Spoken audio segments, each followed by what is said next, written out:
Buenas a todos. Aquí estamos con ustedes nuevamente. Un tema más. Ya posiblemente hoy vamos a sellar con el último tema de los que yo voy a dar sobre la enfermedad mitocondrial, que sería el síndrome de Leber. Se escribe las letras en inglés LHON. ¿Ve? Sería Delayed Hereditary Optic Neuropathy. Sería las letras LON, o lo encuentran así como síndrome de LON, con esa H intermedia. Vamos a ver que digo que es el último de los que yo voy a dar, pero hay una serie de temas más, pero casi estamos seguros que hemos dado los síndromes más frecuentes, los más comunes de la enfermedad mitocondrial. Aquí, para este tema de hoy, les tengo preparado un poquito la anatomía de lo que es el ojo, un poquito para entender, porque la enfermedad, los signos, la afectación fundamental después de ese problema mitocondrial radica fundamentalmente en la retina. Vamos a ver en qué parte de la retina y qué parte de la retina y qué parte de la estructura de las capas de la retina que afecta fundamentalmente. Es un síndrome mitocondrial que cae en el campo de la oftalmología, fundamentalmente. Muy bien, vamos a ver entonces en el día de hoy un recordatorio de la anatomía del ojo por arribita. Ya recuerden que como prerequisito para entender este tema, bueno, les digo que está la anatomía del ojo, que yo no he dado la anatomía del ojo como tal, porque estaríamos dando la anatomía del ojo en cabeza y cuello, cuando demos anatomía de cabeza y cuello. Ahora lo he tocado por la importancia de los temas. El nervio óptico, que sí hay un tema anterior de nervio óptico, que finalmente, en este tema final, se los voy a compartir de forma tal que usted le va a dar y ya le va a salir el nervio óptico. O la vía visual también, que le sirve para entender muchas partes de este tema. Receptores visuales, las neuronas 1 y 2, ahora cuando expliquemos las capas de la retina. Un repaso de lo que son la retina y sus capas, importante. Comentar lo que es la campimetría, conceptos de hemianopsia, cuadrantonopsia en general, el LON, o sea, LHON, ya el síndrome como tal, y de algunos diagnósticos diferenciales. Muy bien. Vamos a ver entonces que el ojo, aquí tenemos un corte de lo que es el ojo. Este es el párpado superior, este es el párpado inferior. Este es un corte de lo que es el núcleo del ojo, el núcleo interno y algunos músculos recto superior, recto inferior. Lo he adornado con algunas estructuras para que amenice, ¿verdad? Aquí tenemos lo que es la córnea, la cámara anterior, cámara posterior, el iris, el cristalino, el conducto hialoideo. Este es el cuerpo vítreo. Y aquí estaría esto que está aquí, que es lo que se llama el disco óptico. El disco óptico, ¿eh? Muy bien. La papila. Por eso, cuando ustedes oigan hablar de papiledema, es edema de esta área que es la salida del nervio óptico. Y aquí vemos cómo las capas de la retina, vamos a verlas un poquito aquí para entender este tema. Vemos que todos los axones de todas las partes de lo que es la retina se suman y van a formar parte del nervio óptico, donde va a entrar a través de ese nervio óptico una arteria central de la retina y sale una vena central de la retina que estaría representada acá. Bien, ahora después pasamos a ver lo de la retina. ¿Qué veríamos cuando vemos un fondo de ojo? Aproximadamente vemos ese fondo cuando le decimos al paciente, mira la luz, la mácula, esa que es la mácula, la fovea, o sea, la fovea central que estaría ubicada aquí. Fíjense que la luz directa al entrar va directo a esa excavación que se llama fovea o mácula. Ahí la visión central se produce ahí exactamente. Sabemos entonces también por física que la luz lógicamente se refracta y vamos a ver que sería hay un campo retiniano superior, un campo inferior que va a la retina superior y a la retina inferior. Eso en general. Ahora, lo que vemos hacia ese fondo. ¿Qué vemos entonces en el fondo? Vemos la mácula o la fovea, vemos lo que es la papila, del cual salen unas arterias que son, dependiendo, recordar que el ojo tiene una división aproximada, así. O sea, si la nariz fuera aquí, la nariz, ¿verdad? Este es el campo nasal superior, este es el campo temporal superior, este es el campo temporal inferior y este es el campo nasal inferior. Bien, entonces esas arterias se van a llamar, lógicamente, arteria retiniana superior nasal y esta arteria retiniana inferior nasal. Esta se va a llamar arteria retiniana superior temporal y esta arteria retiniana inferior temporal. Y así, en forma general, le doy esto para que sepan, que tengan una idea general. Muy bien, nos vamos entonces, para ganar tiempo, a la retina. La retina tiene aproximadamente unas 7 capas, vamos a decir. Vamos a ver, por ejemplo, si tomamos este pedacito. Este pedacito es eso ahí. Vamos a ver que existe, el ojo tiene una capa más exterior que se llama esclerótica. Una que le sigue inmediatamente inferior, pigmentada, oscura, que se llama coroides. Esta sería entonces la esclerótica. Esta sería la coroides. La coroides es hiperpigmentada y vascularizada. Por ahí es que corren las arterias y las venas por esa capa se llama coroides. Y ya después venimos con todas las capas de la retina. Estos serían los conos y bastones. La capa de conos y bastones. Esta sería donde se unen los sensores, las partes finalitas de los receptores, conos para la luz diurna y conos para la luz nocturna, se unen con las células bipolares. Esta sería capa plexiforme. Esta sería externa. La capa externa. Esta sería la capa nuclear externa, que sería las células bipolares. Recordad que las neuronas bipolares están en el oído, en la retina y en lo que sería el olfato, el nervio olfatorio. Bipolares, ¿por qué? Porque hay una que va hacia los receptores, sería un brazo que va hacia los receptores y uno central que va hacia las neuronas multipolares. Aquí sería la capa, la plexiforme interna, y aquí tenemos la capa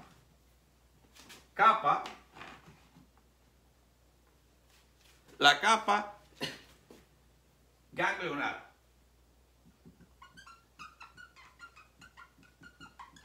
La capa ganglionar.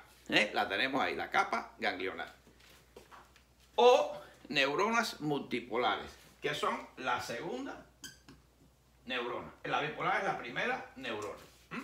La primera neurona. Muy bien. Ahora bien, de ahí ya parte lo que va a formar lo que se llama las fibras que van hacia el nervio óptico. Muy bien, hacia el nervio óptico. Correctamente. Ahora, ¿qué otras células tenemos? Tenemos unas células horizontales que ayudan y soportan y ayudan en la fisiología de los receptores, que son estas horizontales, y estas serían las células amacrinas. Las células amacrinas, que son células que son de poco axón, que se encuentran en la capa de la retina, más o menos en la parte media aproximadamente, y hacen sinapsis con las multipolares. Bueno, esas multipolares, estas que están aquí, que son en la segunda neurona de la vía, porque recordar que esta vía tiene como tercera neurona, tendrían por allá, después del nervio óptico, lo que sería el tálamo, el cuerpo geniculado lateral. Pero eso lo di en la vía y usted lo puede revisar en la vía óptica. Muy bien, después de ya ver estas capas de conos y bastones, las que son horizontales, las bipolares, las amacrinas y las multipolares, que son las que se afectan fundamentalmente, y sobre todo en el área próximo al área de la visión central, fundamentalmente. Esto es lo que daría, esto sería como el ejercicio principal para este tema del día de hoy. Muy bien. ¿Qué es la neuropatía hereditaria del Leber? El LON. ¿Ve? Es una degeneración hereditaria mitocondrial unida al cromosoma X. Recuerden, al cromosoma X. Recuerdo que existen 22 cromosomas autosómicos y uno ligado al sexo, el X, ¿ve? El X o Y. Transmitido de la madre, o sea, como descendencia. Las células ganglionares de la retina son las afectadas en este caso y sus axones que conducen la visión hacia la parte más central de lo que es la vía visual. De ahí que puede darse una pérdida de la visión, unilateral primero y prácticamente bilateral después de 6 meses o cuando se hace crónica. Esto afecta a hombres adultos, jóvenes sobre todo, y o sea, en la parte de adultos jóvenes sobre todo. Porque recuerden que el hombre tiene XY, una sola X, y por tanto se ve con más frecuencia en el hombre y sobre todo adultos jóvenes. ¿Cuál es la genética? Ya después de ver, vamos a dejar por ahora esta vista ahí. Vamos entonces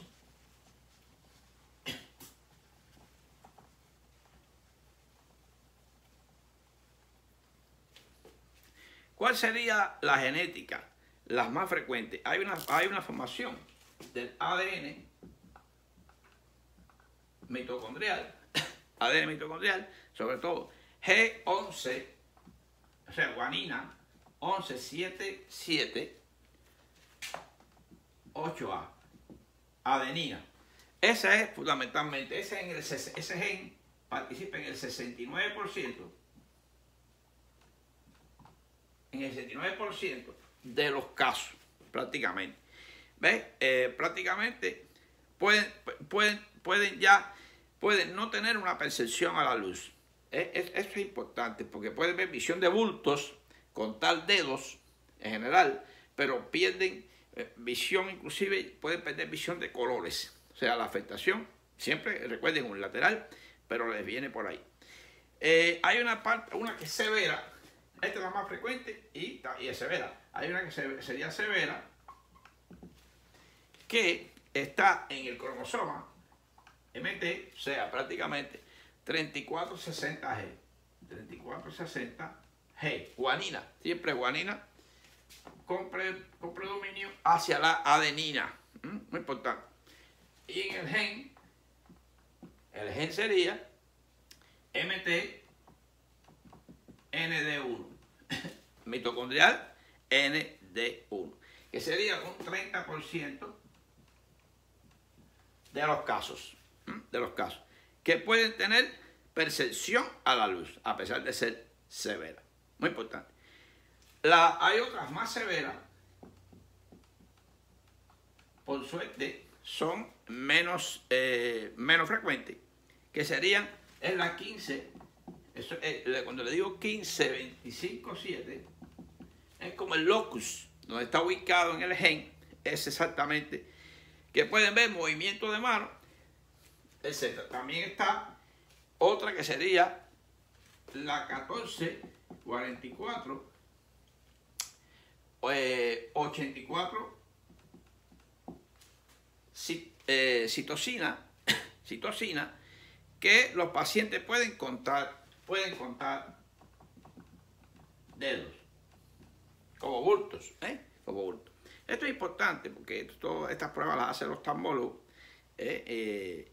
Al hacer todas estas pruebas, puede ver aproximadamente, inclusive, cuál sería el gen cuando se haga un cariotipo. Es interesante.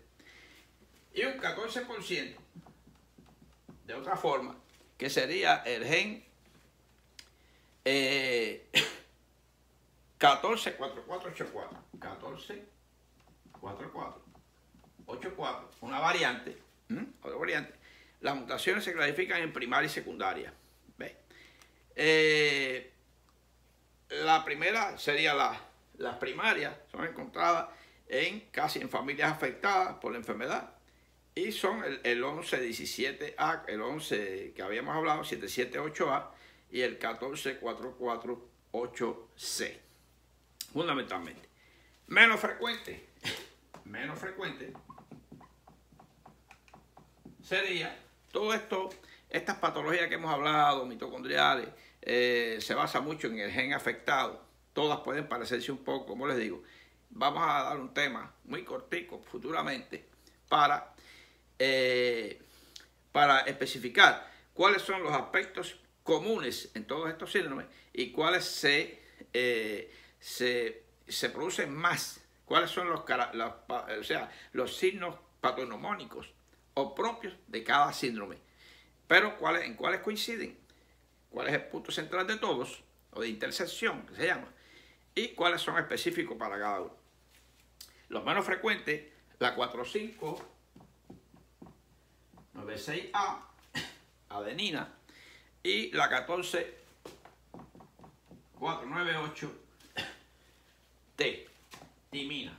Estos son un poco frecuentes. Entonces, estos son el lugar exacto donde está el número de gen en el cariotipo y exactamente la base nitrogenada con la que se relaciona, adenina o timina. Esto es la genética. Prácticamente, esto es la genética.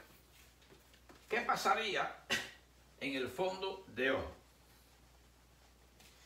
En el fondo de ojo, cuando se hace el fondo de ojo, como vimos aquí, ese fondo que se ve color como naranja, orange, así, una base que no hay hiperemia, no hay alteración de las arterias, etc. Se puede ver en la fase aguda un nervio óptico, recordar el nervio óptico hiperémico, fundamentalmente. Capilares de arterias de medio tamaño, las vénulas se hacen tortuosas. Ustedes vieron cómo prácticamente de una vista central, como les puse ahora, ¿ves? A esa medida vamos a pintar lo que es otra vez la mácula central, la vista central, y prácticamente recordar que las arterias son bien derechitas, lógicamente se harían tortuosas, se entrecruzan, puede haber pequeñas hemorragias, pueden haber edema, muy importante en todo esto. Entonces encontraríamos, aparte de esa hiperemia de la salida del nervio óptico, puede haber una pseudoedema. Decimos pseudoedema porque un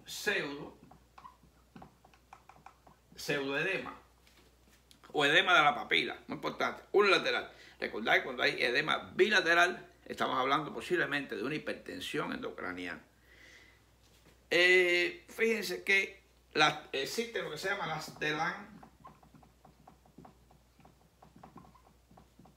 telangiectasias. Las telangiectasias son pequeñas hemorragias. Que se producen fundamentalmente circundando la papila en el 30%, 60% en el 30% en los ojos.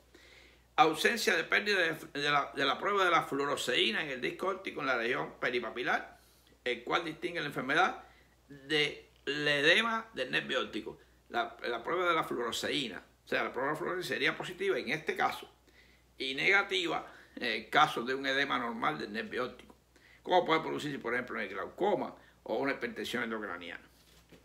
Bien, eso es lo que vamos a ver fundamentalmente. La hiperemia del nervio óptico, el pseudoedema y las telangiectasias. Muy importante. ¿Cuál sería el cuadro prácticamente?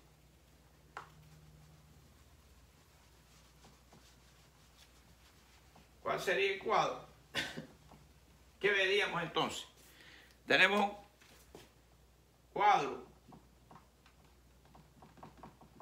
el cuadro clínico que vamos a encontrar, siempre referente a la oftalmología, como es lógico, con respecto a oftalmología. Porque puede producirse ataxia, puede producirse otros signos generales, como vamos a mencionar, pero este es lo fundamental del Leber. Sería la pérdida de la visión,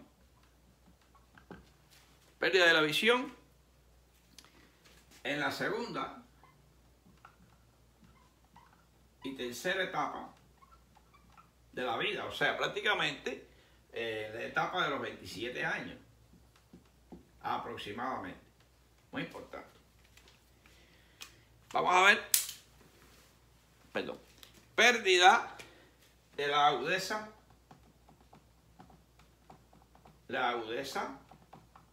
visual. Les decía que es fundamentalmente en la parte, la visión central, la que más se afecta. Esa área de la retina, de las glándulas multipolares, de las células multipolares, ganglionares, ahí que se afecta.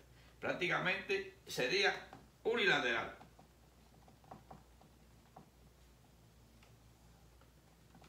Unilateral.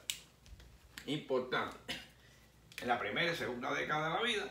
Y unilateral. Tenemos también prácticamente el paciente puede en un inicio contar dedos,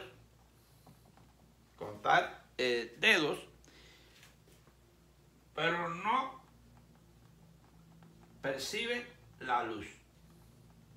Muy importante, la luz. Durante 6 semanas.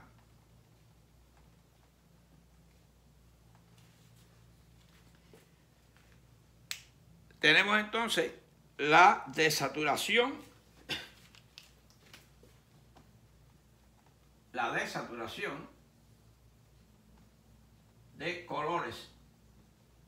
Hay las pruebas de colores que se le hacen al paciente, diferentes pruebas de colores, y hay una desaturación de colores. Y a menudo la vista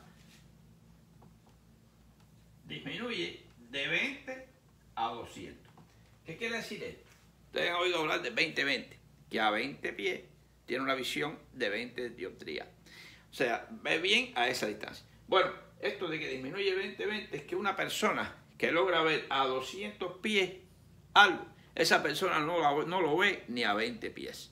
Fíjense qué interesante. En la escala se acuerden que existe lo que se llama de Slein. Lo que sería la escala de Slein, o sea, esa que están las letras A, B, C, todas esas letras que se ven a la prueba que se hace. Bueno, pues entonces el paciente tiene esta dificultad. Aparece de forma bilateral prácticamente a los 2 meses.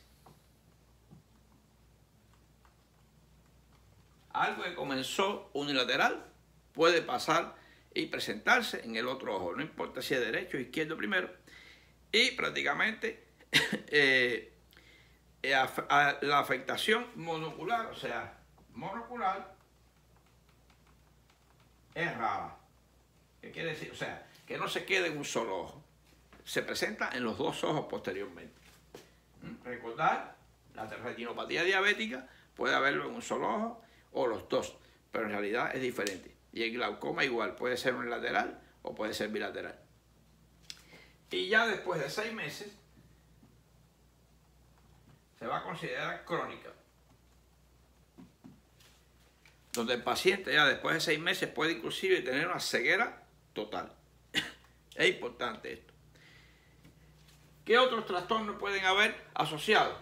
Pueden haber ya trastornos motores.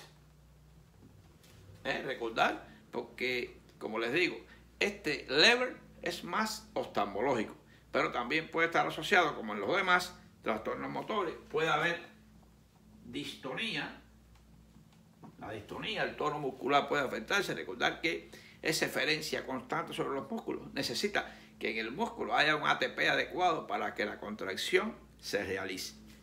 Puede haber temblor postural, y puede haber ataxia cerebelosa. Estos son datos extras que pueden aparecer además de los trastornos ópticos oculares. Bien. Asociaciones sistémicas de la enfermedad. Fíjense que, recordad cuando vimos el MERS, el MELAS. Recuerden que el MELAS podía tener hasta un bloqueo cardíaco. El MELAS, el MERS podía tener hasta un World Parkinson White. Aquí también se puede presentar. Aquí puede presentarse el fenómeno de déjeme copiarlo, TOF, el fenómeno de un TOF, vamos a llamarlo así, conocido como signo de un TOF, es un empeoramiento temporal de los síntomas con esclerosis múltiple. O sea, se asocia, que puede confundir inclusive. Acuérdense que la esclerosis múltiple tiene una relación muy importante con el nervio óptico, porque es una desmineralización central. Bueno, que se produce cuando aumenta la temperatura corporal. Cuando hay aumento de la temperatura por encima prácticamente de 37 grados o algo así, se ve este fenómeno de disminución de la visión. Se llama el fenómeno de TOF o signo de TOF. Cuando aumenta la temperatura corporal por encima de 37 grados o 96 quizás Fahrenheit. Estamos claros.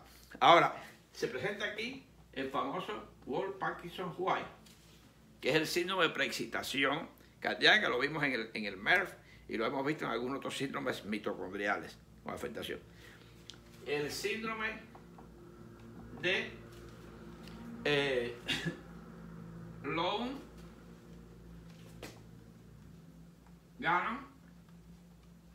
Levin. Está bien, alteraciones con alteraciones del segmento QT.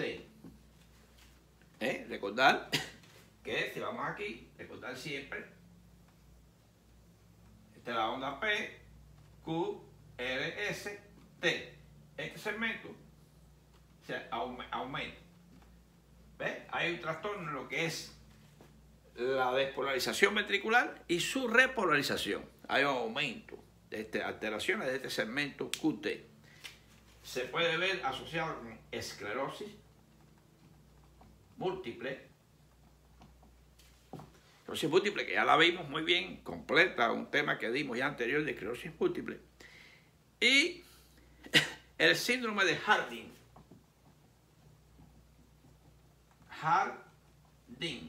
Que es lo que es el long más esclerosis múltiple. Ellos dos juntos. Muy interesante. La esclerosis múltiple con sus características especiales y el long con sus características oftalmológicas especiales. Se ven juntos y sería el síndrome de Harding. Se ven juntos los dos. Muy bien. El test diagnóstico sería ya buscando el test diagnóstico. Lógicamente, genéticos en sangre, buscando los genes, buscando el test diagnóstico, buscando los genes adecuados. ¿Ves? Prácticamente que 11778, como habíamos hablado, 3460, esos son los más frecuentes, el 15257. Entonces, estos son números de dónde está ubicado el locus, le decía, el locus, y 14484, demostrado en el cariotipo o los test genéticos en sangre. Buscar mutaciones secundarias.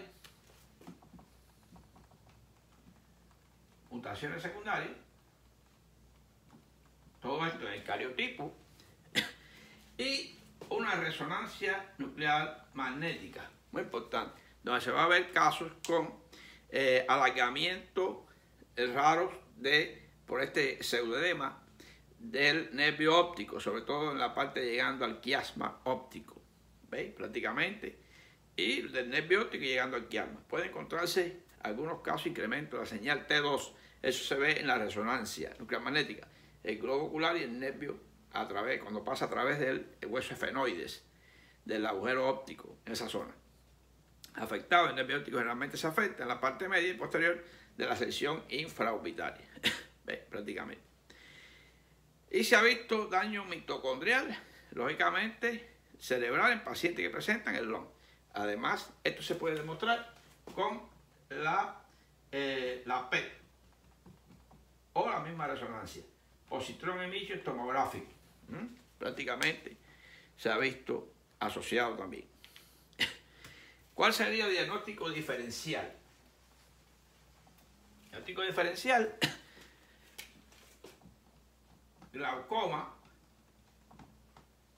glaucoma de tensión normal. Recordad que el glaucoma es el daño del nervio óptico por aumento de la presión, ¿ves?, del ojo, aumento de la presión intraocular. Está la retinopatía diabética. Recordad cuáles son las tres complicaciones del diabético. Nefropatía diabética, retinopatía diabética y lo que lógicamente la vasculopatía o de la microcirculación, de la microcirculación fundamentalmente. Es la afectación fundamental de la diabetes. Lógicamente hay que hacer diagnóstico diferencial con ella porque el diabético hace una afectación de la microcirculación, de la vasa nervorum, ¿ves? Y de la vasa vasorum, pero microscópico. Lo que sería la atrofia óptica dominante, importante, y la atrofia óptica autosómica recesiva.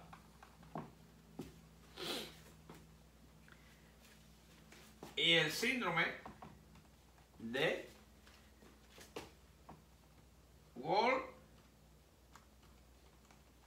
Wolfram, que es autosómica recesiva asociada a diabetes mellitus, diabetes insípida, atrofia óptica sordera y puede existir demencia. Ese es el síndrome, ¿ves?, de Wolfram. Les decía, a diabetes insípida. ¿Saben cuál es la diabetes insípida? La que se produce por alteración en el lóbulo posterior de la hipófisis, de la ADH. Donde se altera la hormona antidiurética, ADH, esa es la diabetes insípida. Muy importante. Atrofia óptica. Atrofia óptica, demencia. Prácticamente, sordera.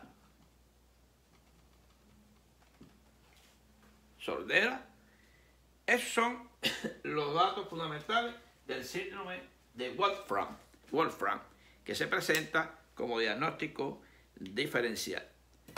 Hay investigaciones que se están haciendo que producen enfermedades similares al daño que aparece en el Parkinson, importante, o en el Alzheimer o en el glaucoma. Esto está bajo, siempre estas enfermedades, sobre todo está bajo estudios y estudios nuevos, y sobre todo con la resonancia y con los cariotipos. Pero ahí lo asemejan ellos cuando aparece en el Parkinson, la destrucción, lógicamente, con los cuerpos de Lewy y las alteraciones en el axón, sobre todo en el Alzheimer, y en el glaucoma. Así que bueno, esto es lo que tenía para este tema el día de hoy, muy importante, y ver todo ya con este tema. Sí, he terminado la parte que yo quería de enfermedad mitocondrial, Ahí la tienen, enfermedad mitocondrial, lo puse aquí en la chiquitico en la esquinita, porque todavía estábamos en ella. Y les sugiero que revisen esto, la biología molecular, revisen la mitocondria, revisen estos temas que son quizás no tan frecuentes en la medicina. Siempre se los comparo. Usted está sentado en un consultorio y posiblemente vienen 10 gripes, 10 casos de asma bronquial, quizás lesiones de piel, antes de venir un casito de esto raro. Pero el médico tiene que saber, tiene que estar preparado para todo, saber cuáles son más frecuentes y cuáles son las enfermedades más infrecuentes, pero debe estar empapado en todo este tipo de enfermedades. Así que bueno, nada, ya les prometo que un próximo video bien cortico, haciéndoles una semblanza, un resumen de todos estos síndromes que hemos dado, que son 4 o 5, de los síndromes dónde está la intersección de ellos y cuáles son sus particularidades. Así que nos vemos prontamente con ese pequeño video y pasamos después a otros temas que son un poquito ya más populares, que sería poliomielitis, el tétano, etcétera, algunas lesiones de lo que es el arco reflejo, ya para cerrar, y después comenzaríamos la anatomía, cabeza y cuello, como les he prometido siempre. Así que nos vemos, cuídense, a cuidarse y que Dios me los proteja a todos.